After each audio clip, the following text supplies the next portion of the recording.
Where would you most like to see humanity concentrate their efforts with which to make a powerful transition at this time? Oh, that's a brilliant question.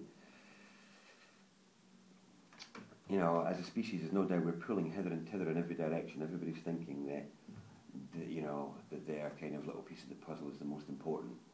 I suppose I'm no different in that respect. My belief is that because we spell our future into existence, we spell our world into daily existence, we describe and spell ourselves to death in a way.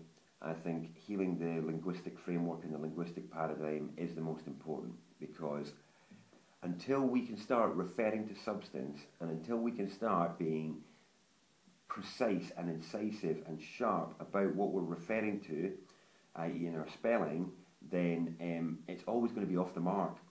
And because it's the crux, it's the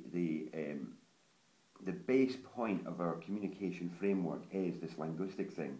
I'd like to see humanity turning its attention to the healing of language and to a unification of language in a way through some of the work ideas I've suggested in the past. But that would be a unification of the human linguistic framework, because at the minute, as a species, we don't agree on anything linguistically. That's why we have all these different languages.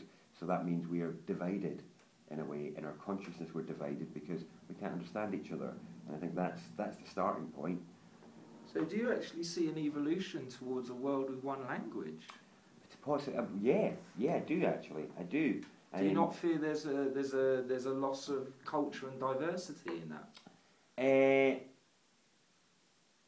Only as things are just now, not as things are becoming.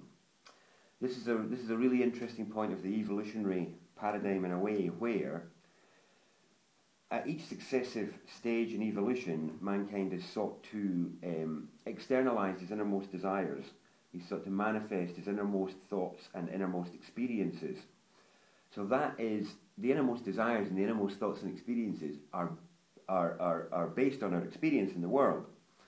So we're triggered in a way, we're prodded, we're prompted into our inspiration based on what we're missing around us in a way, and how that's matching up within us. So in the past, when we were sitting in the cold and the rain and the wind on our face, our attention was on, hey, it'd be nice to have a break from the wind and the rain and the cold in my face.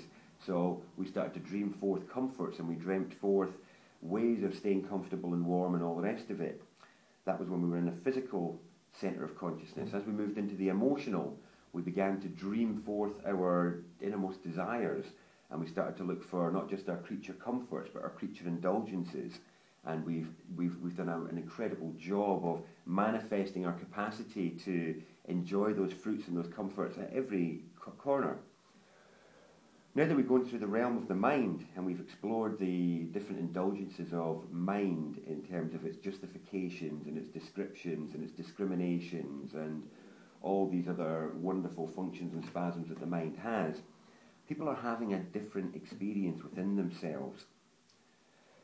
They are having an experience which is challenging them greatly in how they can externalise that, because the experiences within them don't seem to allude to substance. So the experiences within them seem to be alluding to things which are much lighter than solid, liquid and gas, as we've been showing. And the struggle that I see around me is of people wondering, well, how do I externalise this? Not only how do I externalise it, how do I even talk about it? This is why, this is what I was talking about the linguistic paradigm being so important. We haven't come to terms with the spaces, with the new spaces within ourselves. And I do believe shared terms are required for that. And I believe shared terms as a species are required because we are becoming more integrated as a whole. So I think that the cultural diversity and exploration that we've gone through as a species, which has not just created cultural difference, but it's given us this huge linguistic diversity, that's been for when humanity was and is differentiated, where we're not as one, where we're fragmented and pulling hither and thither in different directions.